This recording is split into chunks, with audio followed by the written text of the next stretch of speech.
समुंदर बहुत ज्यादा रिस्की होता है, तो वहां पे किस तरीके से लोगों को ट्रेन किया जाए वहां पे काम करने के लिए, वो बहुत वहां पे जो रिस्क है उसको कैसे संभाला जाए, तो उसका ये सेंटर, ये पहला ऐसा देश में बना हुआ है। इससे पहले बाहर लोगों को जाना पड़ता था ट्रेनिंग करने के लिए। तो ये अगेन, जैसे हम प्रधानमंत्री कहते हैं, मेक इन इंडिया का नायाब एक उदाहरण है। दूसरी अहम चीज है कि ये 10,000 से 15,000 लोगों को हर साल इसको ट्रेनिंग देगा। इसमें जो समुद्र में जिस तरीके की लहरें उठती है या जिस तरीके से हार्श वेदर होता है, उसको स्टिमुलेट किया जाता है कि वहां पे अगर ऐसी दिक्कतें आई तो आप कैसे उसको उससे पार पाएंगे। और एक और जो चीज अहम हमें पता चली है कि बहुत सारे लोगों को जान, मतलब जो फर्टिलिटी रेट है वो बहुत ज्यादा हाई है। तो ये जो ओएनजीसी सी सर्वाइवल जो सेंटर है, वो उससे ये बताया जा रहा है कि ये लोगों को जिस तरीके से ट्रेनिंग मिलेगी, उनको लोगों को जान बचाने की मदद हो रही है। खासतौर से ट्रेनिंग इस तरीके से दी जाती है कि लोगों को स्ट्रैप कर दिया जाता है एक केबिन के साथ, और समुद्र एक डेप्थ में उनको लेके जाते हैं, पानी की एक डेप्थ में लेके जाते हैं, और वहां पे उनको ट्रेनिंग दी जाती है कैसे ऐसे मौकों पे जहाँ पे अगर उनका हेलीकॉप्टर क्रैश हो जाता है या किसी तरह से वो पानी में चले जाते हैं, तो वहां से कैसे अपनी जान बचा के निकलते हैं। मैं एक एग्जांपल देता हूं कि फर्टिलिटी रेट जो है करीब 3 से 4 गुना ज्यादा है इंडिया में, ऐसे जब क्रैश होते हैं या फिर इससे की कोई विपदा आती है। तो इसी वजह से ये किया गया। विदेशों में एक अगर 40 होता है तो उसमें से एक फर्टिलिटी रेट होती है, यहाँ पे उससे ज्यादा है। तो ये जो फर्टिलिटी रेट है, इसको कम करने के लिए, लोगों को ट्रेनिंग देने के लिए ये ओएनजीसी सर्वाइवल सेंटर बनाया जा रहा है। तापस, ये भी कहा जा रहा है कि ये जो सर्वाइवल सेंटर है, प्रशिक्षण केंद्र है, ये पारिस्थितिकी तंत्र के लिहाज से बहुत महत्वपूर्ण है, क्योंकि वैश्विक मानकों तक उसे आगे बढ़ाने के लिए एक अद्वितीय एकीकृत समुद्री सर्वाइवल प्रशिक्षण केंद्र के रूप में ये विकसित किया गया है। बिल्कुल, इसका ये जो सर्वाइवल सेंटर है, ये अपने आप में एक अनूठा एक ट्रेनिंग सेंटर है। मैं इसलिए इसको इम्पोर्टेंट और ज्यादा मानता हूँ क्योंकि ये जो है, ये एक तरह से विदेशों में लोगों को जाना पड़ता था पहले ट्रेनिंग लेने के लिए, और अगर जिस तरीके से देश जो सी पोर्ट को आगे बढ़ा रहा है, जिस तरीके से यहाँ पे हम लोग ओएनजीसी तो एक है कंपनी, लेकिन बहुत सारे और कंपनीज जो कावेरी बेसिन कहिए या फिर ऑफशोर में जो ड्रिलिंग कर रही है, तो वहां पे ये बहुत इंपॉर्टेंट हो जाता है। अगर आप सोचिए, अगर आप ऑफशोर में आपका पेट्रोल प्रोडक्शन बढ़ाना है, गैस प्रोडक्शन बढ़ाना है, तो आपको मैन पावर चाहिए होता है। मैन पावर चाहिए तो आपको मैन पावर को ट्रेन करना पड़ेगा। अगर ये ट्रेन नहीं होंगे तो उनकी जान का खतरा रहता है। और ये मैं बताना चाहूंगा, समुद्र में ये दिनों दिन रातों रात काम करना आसान नहीं होता। उस वजह से ये बहुत महत्वपूर्ण हो जाता है कि इनकी ट्रेनिंग पे खर्चा किया जाए, इनको एक वर्ल्ड क्लास ट्रेनिंग दी जाए। और जैसे हम बार बार कह रहे हैं कि भारत एनर्जी की जो दिशा में अपने आप को एक सेल्फ इंडिपेंडेंट करना चाहता, तो उस इंडिपेंडेंट होने के लिए बहुत इंपॉर्टेंट है कि आपके जो ऑफशोर वेसल्स हैं, ऑफशोर जो सेंटर्स हैं, वहां पे उन लोगों को तैनात किया जाए जो पूरी तरह से ट्रेन हो, जिनको पूरा पता हो कि इस तरीके से इसको कैसे कैसे किया जाए। जिस तरह से देखिए, इसमें संख्या 10,000 से 15,000 कर्मियों को प्रशिक्षित करने की बात कही जा रही है कि एक साल में प्रशिक्षित हो सकेंगे, तो कहीं ना कहीं इस क्षेत्र में रोजगार की भी और ज्यादा संभावनाएं बढ़ेंगी। देखिए, रोजगार इस तरीके से नहीं कि जो 10-15 हजार के लोग हैं उनको रोजगार, वो तो अलग चीज है, वो तो उनको ट्रेनिंग वो मिल ही रहा है। लेकिन जो अहम चीज है कि आपका पूरा का पूरा एक सिस्टम बनता है, एक ओवरऑल एक सिस्टमिक जो होता है, उस पर एक बहुत अहम चीज है। क्योंकि पेट्रोल, ऑयल, गैस, ये सारी चीजें, ये एक तरह से इस वक्त हमारी जो इकोनॉमी है वो फॉसिल फ्यूल्स बेस्ड इकोनॉमी है, यानी कि इस ऑयल बेस्ड या गैस बेस्ड और कोल बेस्ड है। तो अगर इनको अगर चलाना है तो इनको हमारे को जो देश की जो कंपनीज हैं उनको ऑफशोर से लेना पड़ेगा, ये ड्रिलिंग करनी पड़ेगी। ड्रिलिंग मैंने जैसे आपको कहा कि बहुत ही रिस्की बिजनेस होता है, क्योंकि समुद्र स्थिर नहीं है, वहां पे हवाएं आती है, साइक्लोन आता है, हमने देखा है कितनी दिक्कत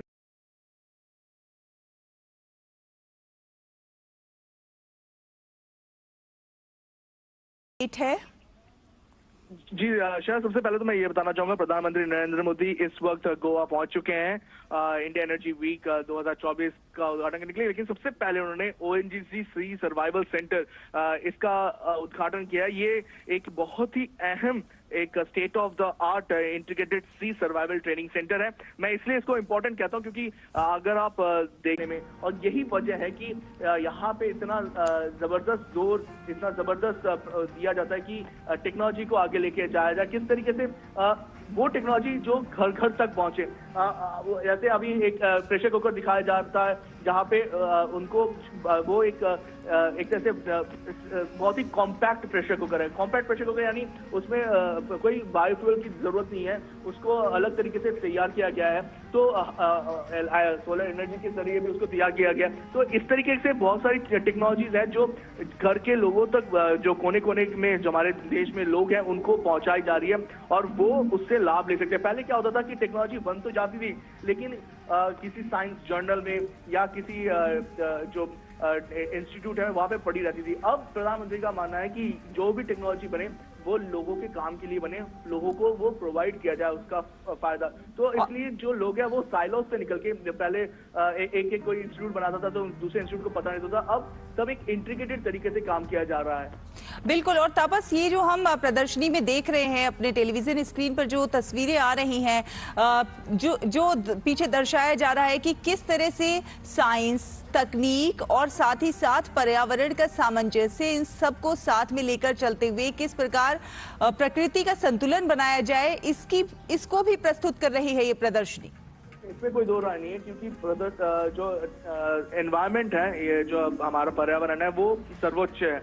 अगर पर्यावरण नहीं रहेगा तो हम लोग भी नहीं रहेंगे, तो उसको किस तरीके से आगे लेके जाए, लेकिन डेवलपमेंट भी हो, डेवलपमेंट के साथ साथ विकास के साथ साथ ये पर्यावरण का ध्यान रखें, ये इस पे हमेशा से एक बल रहा है।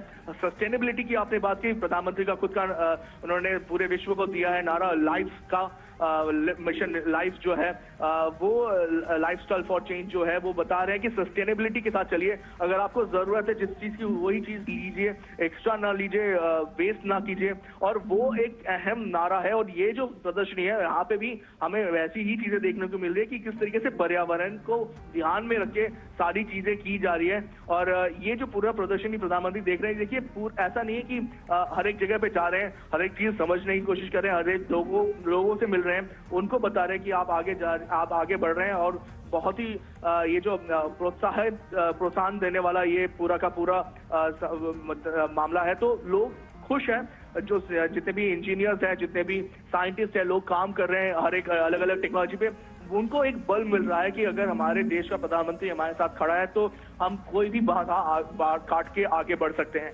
और बिल्कुल तापस, हमने देखा है कि बीते कुछ सालों में जिस तरह से स्टार्टअप्स को बहुत ज्यादा बढ़ावा मिला है, कौशल को बहुत ज्यादा बढ़ावा मिला है, और ये लोगों के कौशल को बढ़ावा देने का, उन्हें एक मंच प्रदान करने का ही कारण है कि आज तमाम स्टार्टअप्स ऐसे सामने आए हैं जो देश को एक नए आयाम पर ले जाने में, अपना न्यू इंडिया बनाने में अपना योगदान दे रहे हैं। स्टार्टअप्स पर्यावरण की दिशा में बहुत कुछ सार्थक प्रयास और परिवर्तन करते हुए नजर आ रहे हैं, और प्रधानमंत्री का फोकस स्टार्टअप्स को आगे बढ़ाने पर रहा है।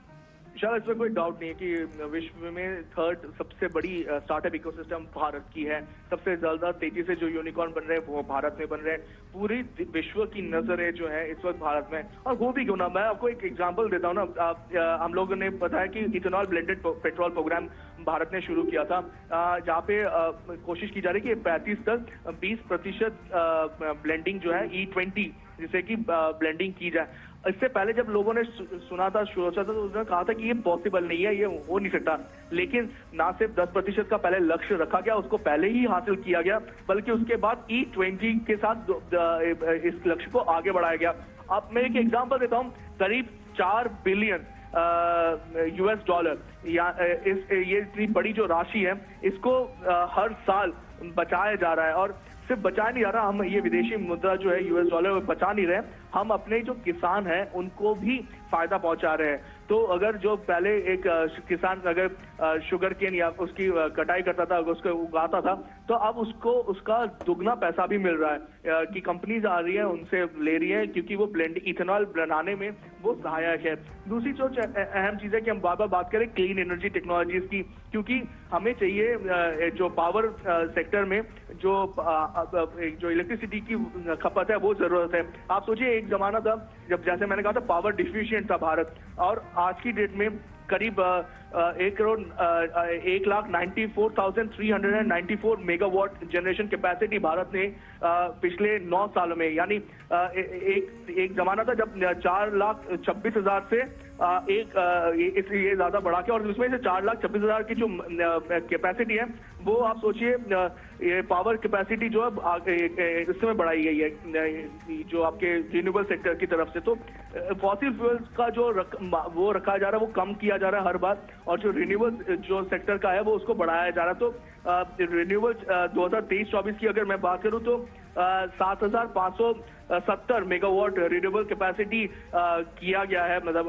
अभी तक का, और इसके साथ साथ इसमें से करीब 5,530 मेगावाट सोलर में है और 1,900 मेगावाट करीब विंड एनर्जी में है। तो ये जो सोलर विंड के साथ अब आया गया है बायोमास के साथ सीबीजी, यानी कि कंप्रेस बायोगैस नेचुरल जो सेक्टर है वो भी आ गया। तो ये दोनों ही चीजें बहुत अहम है, ये दोनों ही चीजें बहुत महत्वपूर्ण हो जाती है, और इसी वजह से हम बार बार कहते हैं रोड मैप तैयार किया जा रहा है कि किस तरीके से एक रोड मैप बनाया जाए, किस तरीके से ये जो भारत को आगे लेके जाना है, 2070 तक नेट जीरो में तब्दील होना है।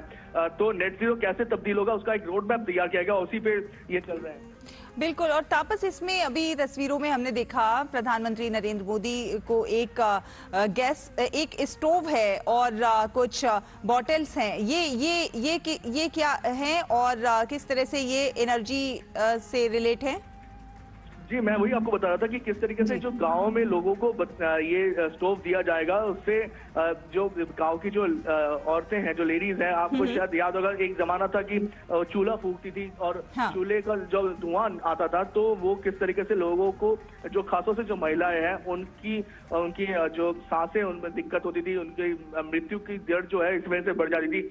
ये जो इस तरीके का ये चूल्हा बनाया गया है, ये स्मोकलेस है, यानी इससे धुआं नहीं निकलेगा, और ये एक तरीके से जो लोग हैं वो उसको यूज जब करेंगे, खासतौर से गृहिणी जब यूज करेंगे गांव के, तो उनके लिए एक तरह से वरदान है। ये उज्ज्वला स्कीम के जरिए बहुत सारे लोगों को ऑलरेडी प्रोवाइड करने की कोशिश की जा रही है, और हमें बताया गया है कि इस तरीके के जो एक्सपेरिमेंट्स हैं, ये इनको अब घर घर तक पहुंचाने की जो जरूरत है वो की जा रही है, उनको लेके जा रहे हैं।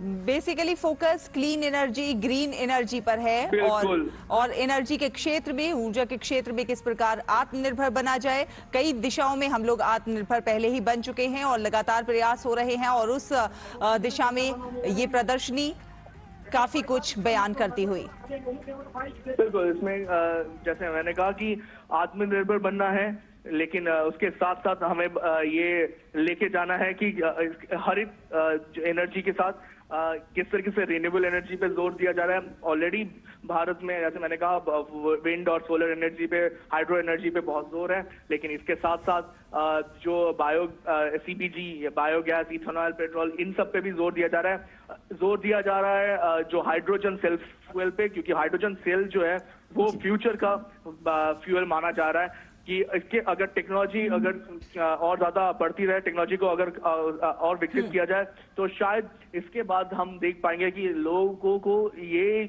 एक्चुअल फ्यूल होगा जो रिप्लेस करेगा फॉसिल फ्यूल को। तो बहुत बड़ी टेक्नोलॉजी ट्रांसफॉर्मेशन चल रही है इस वक्त। इलेक्ट्रोलाइजर बहुत अहम है, इलेक्ट्रोलाइजर का उस पर बहुत ज्यादा जो पहले क्या होता था, जो इलेक्ट्रोलाइजर जो उसको जो पानी को तोड़ता था, वो इलेक्ट्रोलाइजर पहले बाहर से आता था, लेकिन अब ये तकनीक भारत में ही बनाई जा रही है, और ये इंडिया एनर्जी वीक पे दर्शाया गया है इंडियन ऑयल के स्टॉल में, ऑयल इंडिया के स्टॉल पवेलियन पे, कि किस तरीके से ये इलेक्ट्रोलाइजर जो है वो बहुत अहम है। ऐसे ही मैंने जैसे कहा कि एक बस यहाँ पे लगाया गया है, इस बस पे जो बस चलेगी वो पानी से चलेगी। जी हाँ, मैं आप अगर ये अचंभा नहीं है, पानी से ही चलेगी, क्योंकि इसमें हाइड्रोजन सेल का यूज किया जा रहा है। जैसे मैंने कहा, इलेक्ट्रोलाइजर को उस तरीके से तैयार किया गया कि पानी डाला जाएगा और वो उस पानी को तोड़ के उससे हाइड्रोजन तब्दील करके वो गाड़ी चलेगी, और ये गाड़ी ऑलरेडी मार्केट में आना शुरू हो चुकी है। पहली और ये ऑलरेडी इंडियन ऑयल पे डाल दिया गया है। बिल्कुल, ग्रीन एनर्जी पर प्रधानमंत्री नरेंद्र मोदी का लगातार फोकस रहा है। उस दिशा में कई प्रयास हो रहे हैं, लोगों को धुएं से मुक्त कराने के लिए तमाम प्रयास हो रहे हैं। उसके लिए चाहे उज्ज्वला योजना हो या फिर ऑयल का जो सब्स्टिट्यूट है वो लाना हो, तमाम सारी चीजें। और जिस तरह से लोगों को प्रोत्साहन देना, आप देखिए बहुत सारे लोग हैं जो कुकिंग ऑयल से बायोफ्यूल तैयार कर रहे हैं, पेड़ पौधों के सूखी पत्तियों से और जो मेडिकल वेस्ट होता है उससे बायोफ्यूल तैयार कर रहे हैं। तमाम लोग आत्मनिर्भरता की इस कड़ी में कदम से कदम मिलाकर जुड़ते जा रहे हैं।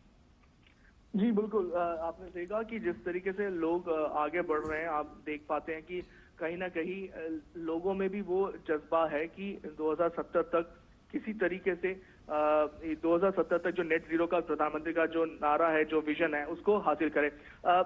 ये जो इथेनॉल ब्लेंडिंग की बात की मैंने, इथेनॉल को किस तरीके से तैयार किया जाएगा, उसका 2G जो सेकेंड जनरेशन जो है वो भारत में वो टेक्निक आ चुकी है। 3G की भी टेक्निक अगर इस तरीके से चला तो वो 3G की टेक्निक भी आ जाएगी भारत में।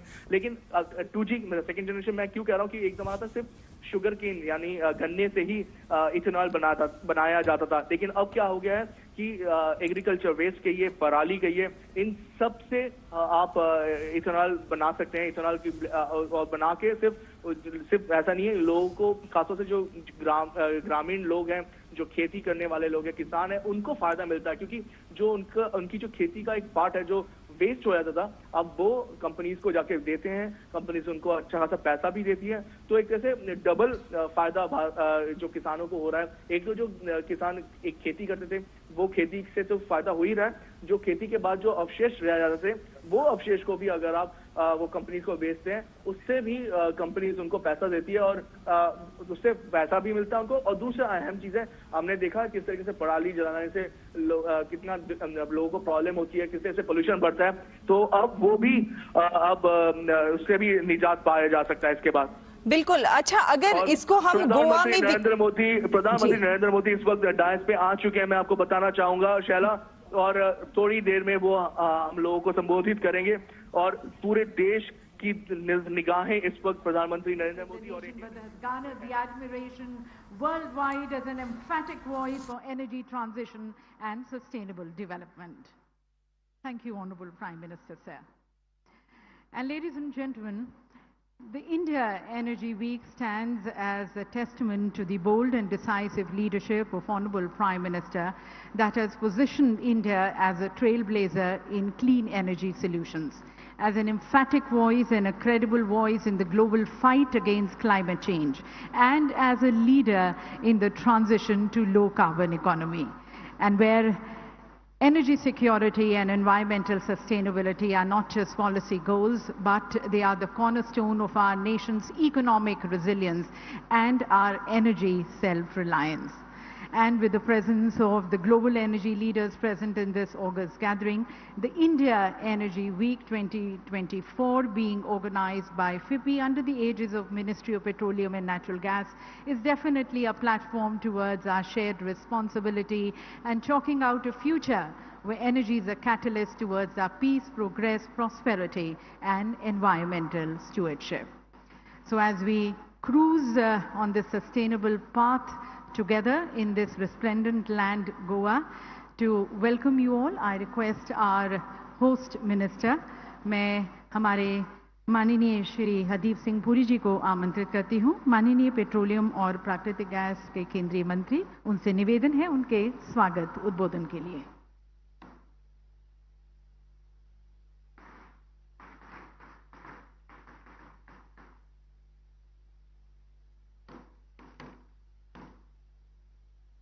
परम आदरणीय प्रधानमंत्री जी, Honorable Governor of Goa, Shri P.S. Sridharan Pillai ji, Honorable Chief Minister of Goa, Shri Pawan ji, Excellencies, captains from the global oil and gas industry, friends from the media, ladies and gentlemen. It is a great privilege for me to welcome the Honorable Prime Minister and all of you to the inauguration of the second edition of the India Energy Week 2024. Excellencies, we are meeting at a crucial juncture in the global economy. Amongst the multiple crises that we and the world faces, one of the major challenges in the energy sector is to simultaneously address issues of availability, affordability, and sustainability whilst prioritizing energy security. Honorable Prime Minister, under your leadership, India is becoming the growth center for the global economy and the demand center for global energy. Reflecting this position, in just 2 years, the India Energy Week has become a prominent date on the global energy calendar. This year, we have 900 exhibitors, which is 30% more than last year. And we will be hosting over 35,000 attendees, 350 global companies, ministers from different governments, country pavilions.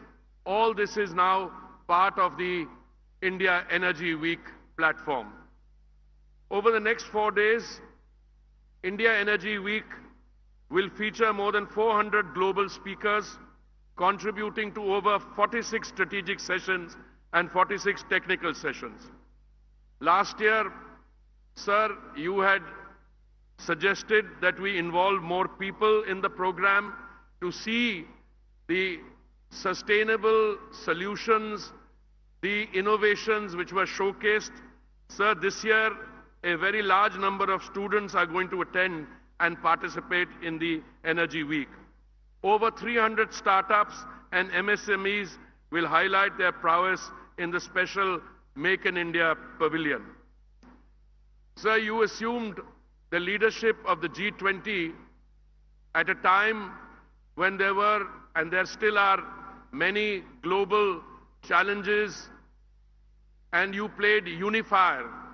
Similarly, in the energy field, also, seeing the turbulence in the last 2 years, India, through its market processes and otherwise, has sought to play the role of a unifier in the global energy market. We need to come together and join hands in defining an energy agenda which is inclusive, market-driven, and climate-sensitive. Honorable Prime Minister, because of your sensitivity to our large population, many of them who still face the developmental challenges, we were able, under your leadership, to ensure that prices of energy in India, petrol, diesel, were in fact not only amongst the lowest in the world, but over a 2-year period, these declined. Your flagship programs like Pradhan Mantri Ujjwala Yojana, National Biofuels Policy, National Green Hydrogen Mission, the PM Jeevan Yojana, along with global initiatives such as the International Solar Alliance and the Global Biofuels Alliance, have not only caught the attention of our collaborators in other countries, but have also elicited appreciation, support, and adoption. Today, as we transition, we have to ensure the flow of traditional energy is not disrupted. Because of the pragmatic policies that you have followed, sir, India has, as I said, played a crucial role of a unifier in a deeply divided world to ensure the flow of energy is not disrupted. Last year, crude oil was India's biggest import item, and petroleum products made up the largest share of exports, even whilst we made very impressive transition, going from 1.4% of biofuels blending in 2014 to 12% now, and a 20% target for 2030, which you brought forward to 2025. I am optimistic, sir, that the convergence of brilliant minds, the IEW 2024, will lead to innovative solutions for the challenges the world faces in this volatile, uncertain, complex, and ambiguous environment. Together, we can navigate and overcome these challenges, creating a positive impact on a global scale. And again, whilst welcoming all our friends and visitors from abroad, I wish you very happy deliberations in the next 4 days and look forward to meeting in the 3rd edition of India Energy Week next year. Thank you very much.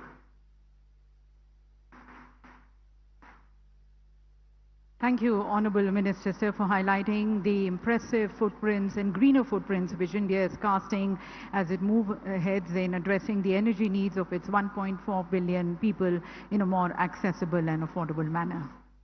और देवी सज्जनों, हमारे माननीय प्रधानमंत्री जी ने हमें एक लक्ष्य दिया है भारत को विकसित भारत बनाने का वर्ष 2047 तक।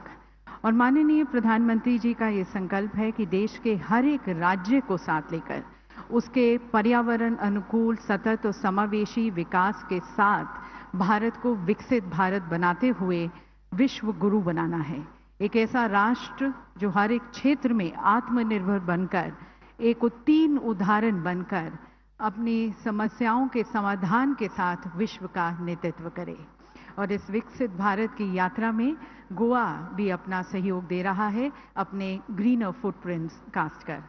तो अब मैं मेज़बान माननीय मुख्यमंत्री डॉक्टर प्रमोद सावंत जी को आमंत्रित करती हूं इस सम्मानित सभा को संबोधित करने के लिए।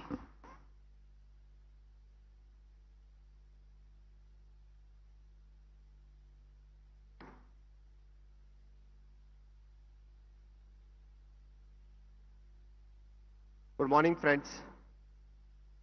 For the inaugural function of India Energy Week, respected Prime Minister of India, Sri Narendra Modi ji, Honorable Governor of Goa, P.S. Sridharan Pillai ji, Sri Hardeep Singh Puri ji, the Central Minister, Sri Rameshwar Teli ji, Central State Minister of the Petroleum, esteemed dignitaries, respected industry leaders, distinguished guests, and my fellow Goikars. It is with the immense pride and enthusiasm that I stand before you today as Goa unveils its vibrant energy to the world, hosting the inaugural of India Energy Week 2024. The presence of our esteemed Prime Minister Sri Narendra Modi ji marks a momentous occasion and signifies the crucial role of Goa plays in India energy future. India Energy Week stands as a beacon of collaboration and innovation. With over 100 countries participating in this endeavor, this platform fosters the meaningful dialogues and action towards the sustainable and secured energy future. Here in Goa, amidst the beauty of our beaches and verdant landscape, we explore clean energy solutions, cutting-edge technologies, and sustainable practices that will shape the world energy landscape. As a state, Goa embraces its responsibility to contribute to greener tomorrow. We are actively transitioning towards the renewable energy sources with ambitious plan to achieve 60% solar and wind energy mixed by 2035. We are leading the way in electric vehicle adoption, aiming for 100% EV penetration by 2027. Our initiatives in energy efficiency and conservation future demonstration our commitment into sustainable future. India Energy Week presents the unique opportunity for Goa to showcase its potential as a thriving energy hub. We welcome domestic and international investors to explore partnership and ventures in renewable energy, green hydrogen, offshore wind, and emerging technologies. Collaboration is key, and we are committed to providing the transparent and investor-friendly environment for accelerate the clean energy projects. My government is also committed to creating the pool of skilled workforce through the various efforts towards the skilling, reskilling, and upskilling. the catering to the various emerging sectors in the state. Our vision is not just to be the vibrant energy state, but also the model for the sustainable development. We envision a Goa powered by clear energy, where the communities thrive, the nature flourish, and the future generation inherit the healthy planet. The Prime Minister Narendra Modi's visionary leadership has set to the ambitious roadmap for India's energy transformation. His unwavering commitment to sustainability and clean energy fuels our own endeavors. The oil and gas industry rank amongst India's 8 core industries and contributes about 30% of the primary energy consumption. With the credential of being a third largest consumer of crude oil and petroleum product in the world and second largest refinery in Asia after China, the growing economy and the population growth are bound to drive the demand for oil and gas further. The several policy reforms have been taken by the government to remove the obstacles of investment and incentivize the oil and gas sector on the line with Make in India initiatives.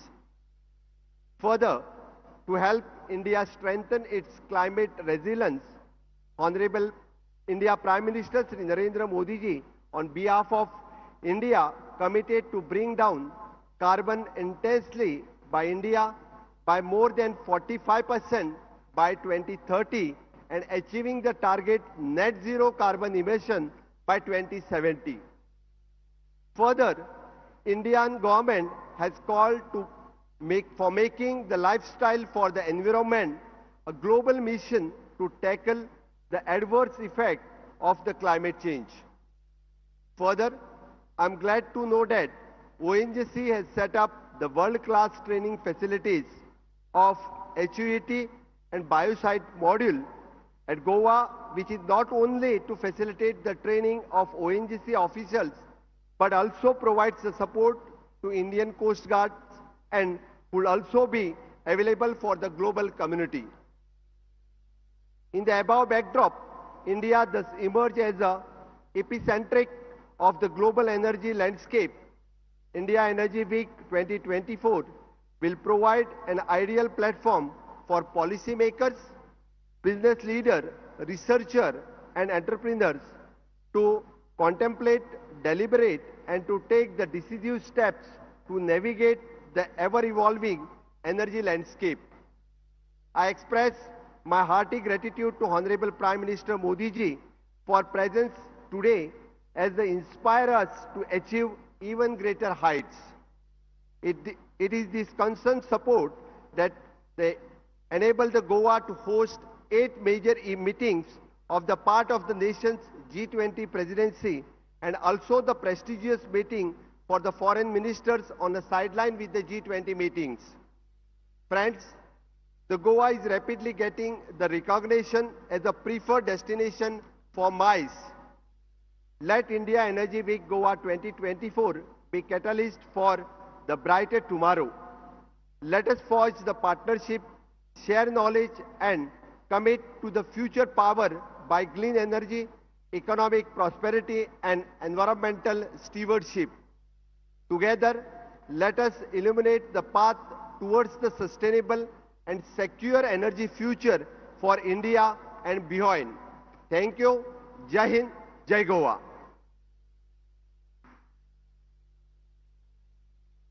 Thank you, Honorable Chief Minister, sir, for highlighting the sustainable roadmap which you are charting out for Goa under the margdarshan of Honorable Prime Minister for a healthier tomorrow and a healthier planet. And ladies and gentlemen, in this ever-evolving landscape of offshore operations, India has been ensuring the safety and the preparedness of its energy personals.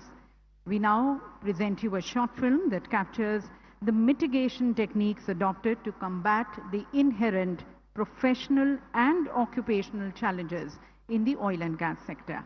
Let's have a view-in of this film.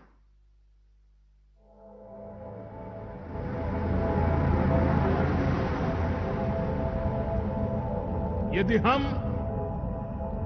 आत्मनिर्भर नहीं,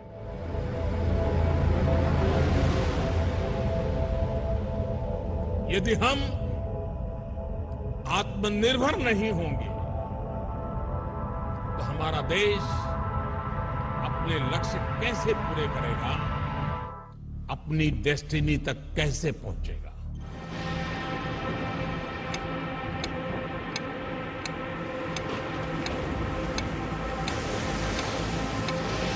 Radar 65 is going in present position. Mayday, mayday, mayday, we're going down. Mayday, mayday, mayday, we're going down. Going in present position.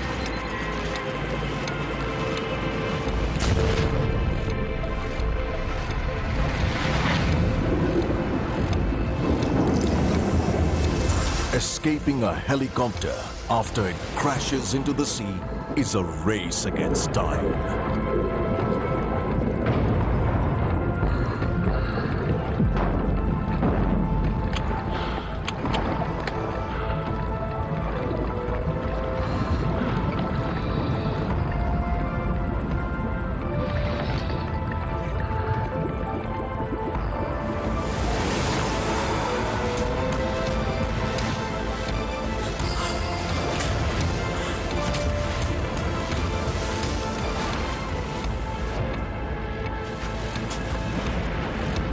The quest is to take everyone along to the finish line.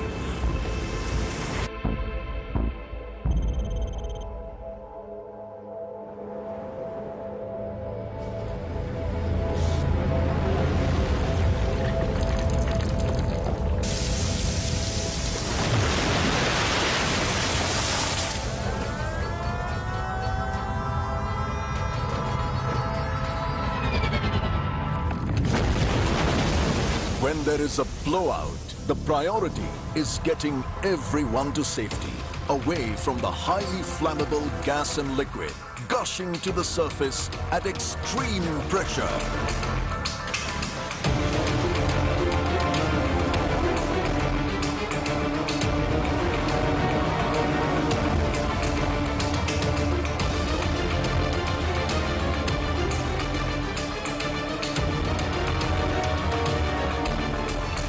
Then clamping it down before it gets out of hand.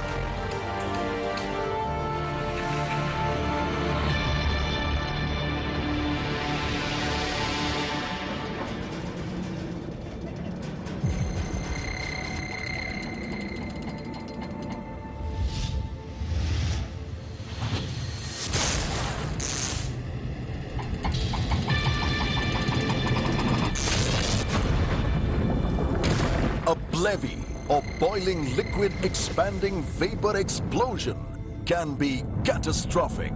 It's important to know how to avert it and, if it occurs, how to combat it. The priority is always to save lives.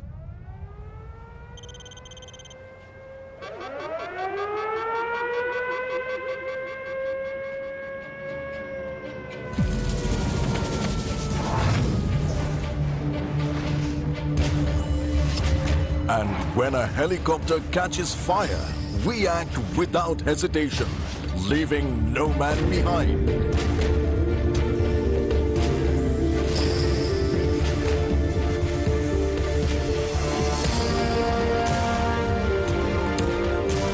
This is what we learn at the ONGC Advanced Training Institute, a 260-acre campus where the cadets in training master numerous skills, from sea survival to firefighting, and practice the drill until it becomes second nature.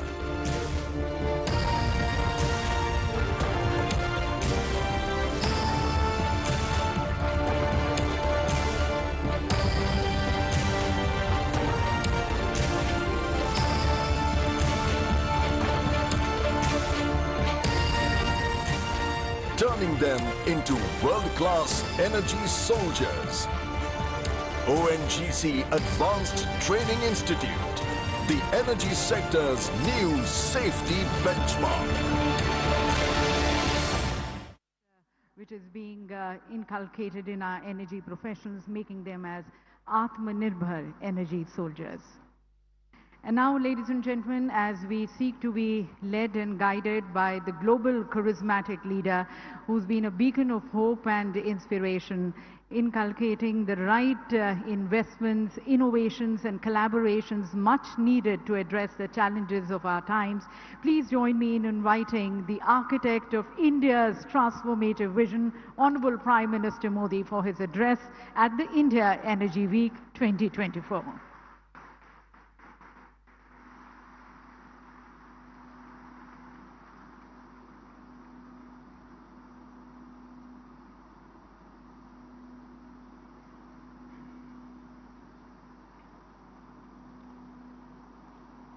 Goa के राज्यपाल श्रीमान PS. Sreedharan Pillai जी,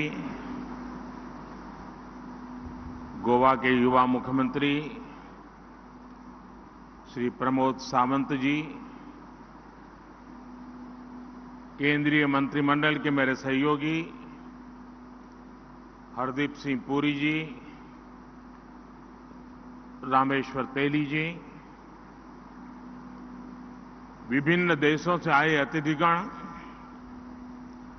देवी और सज्जनों, India energy week के इस दूसरे संस्करण में मैं आप सभी का अभिनंदन करता हूं।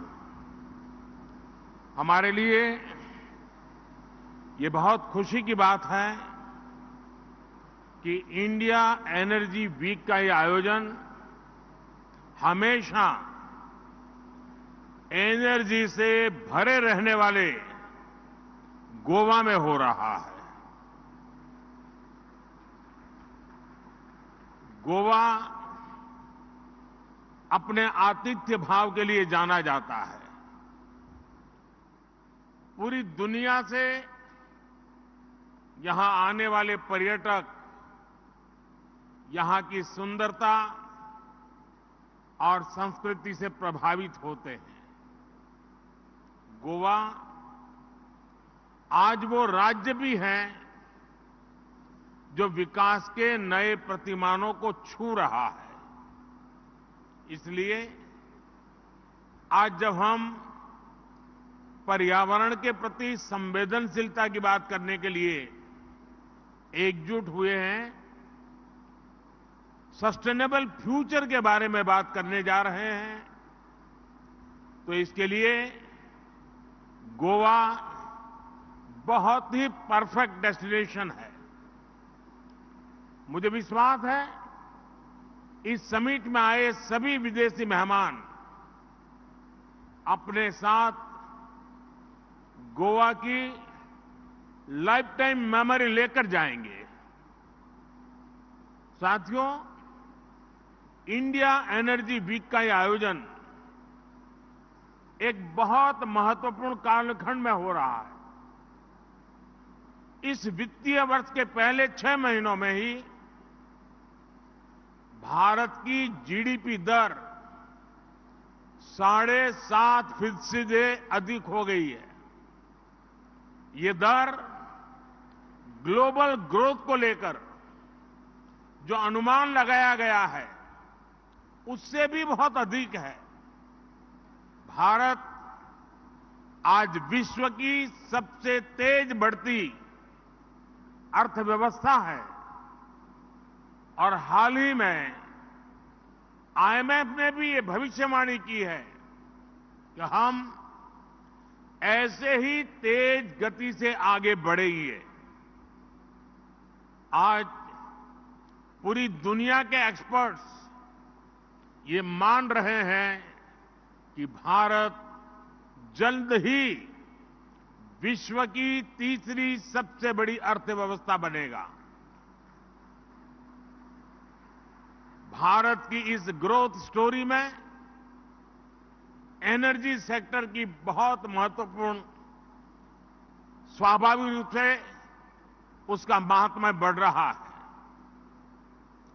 साथियों, भारत पहले ही विश्व का तीसरा सबसे बड़ा एनर्जी कंज्यूमर है। भारत विश्व का तीसरा सबसे बड़ा ऑयल कंज्यूमर और तीसरा सबसे बड़ा एलपीजी कंज्यूमर भी है। हम दुनिया के चौथे सबसे बड़े एलएनजी इंपोर्टर, चौथे सबसे बड़े रिफाइनर और चौथे सबसे बड़े ऑटोमोबाइल मार्केट वाले देश हैं। आज भारत में 2 पहिया और 4 पहिया वाहनों की बिक्री के नए रिकॉर्ड बन रहे हैं। भारत में ईवीज की लगातार डिमांड बढ़ रही है। ऐसे अनुमान भी है कि भारत की प्राइमरी एनर्जी डिमांड 2045 तक 2 गुनी हो जाएगी। यानी आज अगर हमें हर रोज 19 मिलियन बैरल्स के आसपास तेल की जरूरत होती है, तो वो 2045 तक 38 मिलियन बैरल्स तक पहुंच जाएगी। साथियों, भविष्य की इन जरूरतों को देखते हुए, इस बात को समझते हुए भारत अभी से तैयारी कर रहा है। बढ़ती हुई एनर्जी डिमांड के बीच भारत देश के हर कोने में एफोर्डेबल एनर्जी को भी इंश्योर कर रहा है।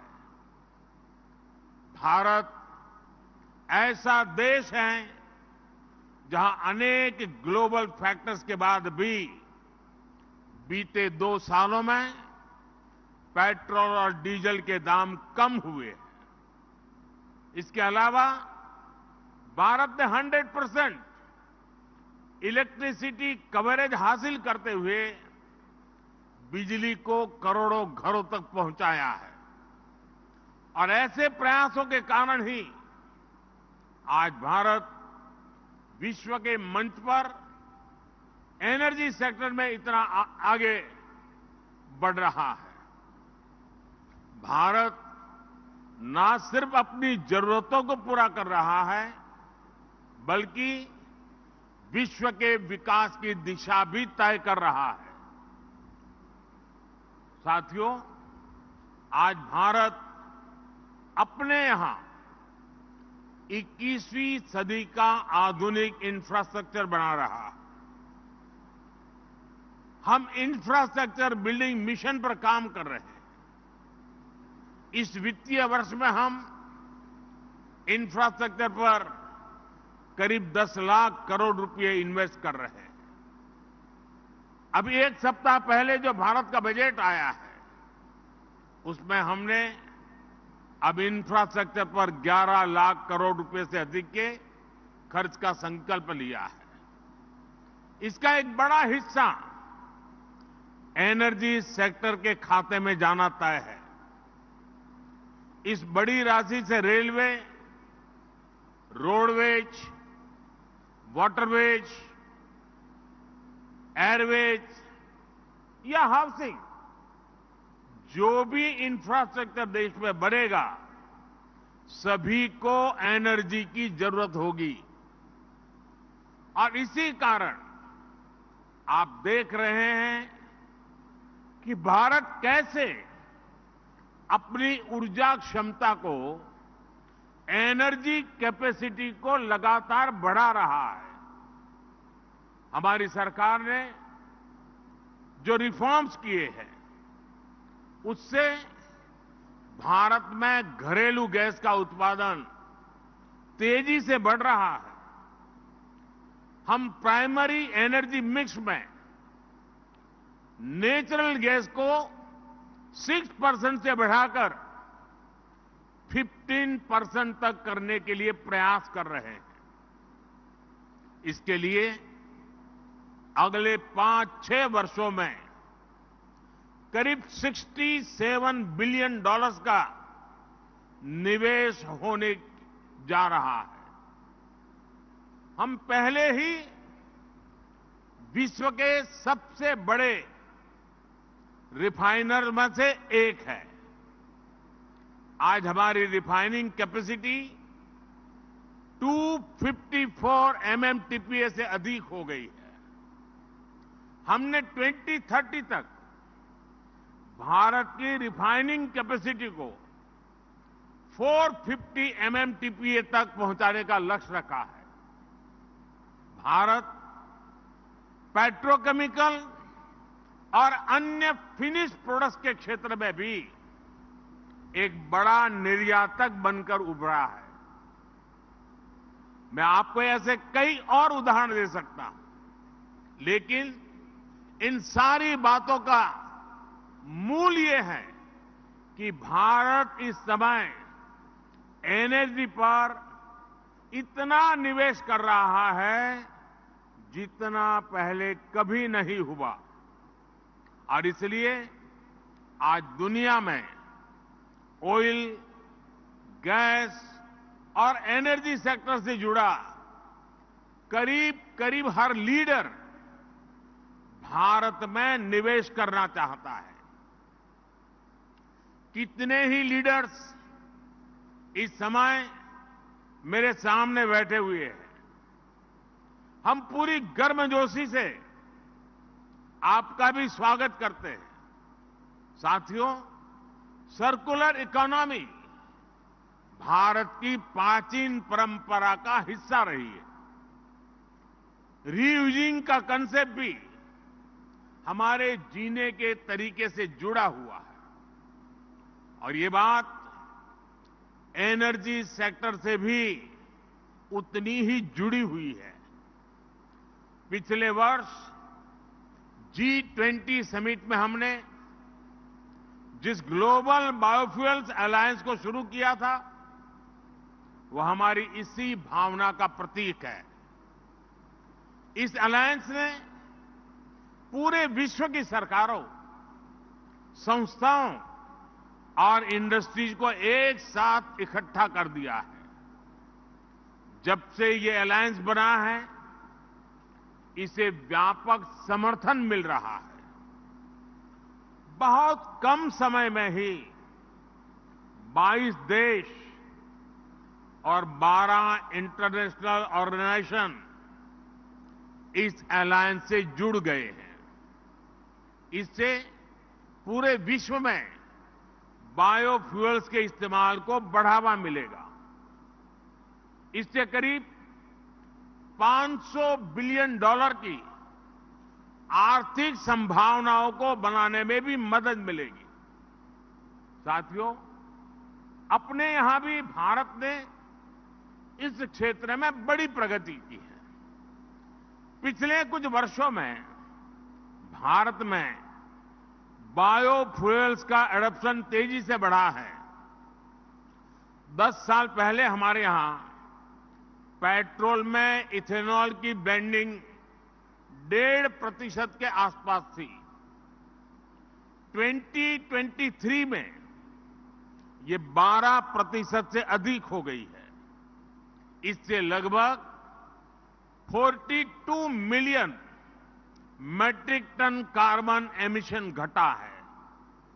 हम 2025 तक पेट्रोल में 20% इथेनॉल ब्लेंडिंग करने के लक्ष्य पर काम कर रहे हैं। आप में से कई लोग जानते होंगे, पिछले इंडिया एनर्जी वीक के दौरान ही भारत ने 80 से ज्यादा रिटेल आउटलेट्स पर 20% इथेनॉल ब्लेंडिंग की शुरुआत की थी। अब हम देश के 9,000 आउटलेट्स पर यही काम कर रहे हैं। साथियों, सरकार का प्रयास ग्रामीण अर्थव्यवस्था को वेस्ट टू वेल्थ मैनेजमेंट के मॉडल पर नई गति देने का भी है। इसके लिए भारत में 5,000 कंप्रेस्ड बायोगैस प्लांट लगाने की दिशा में काम किया जा रहा है।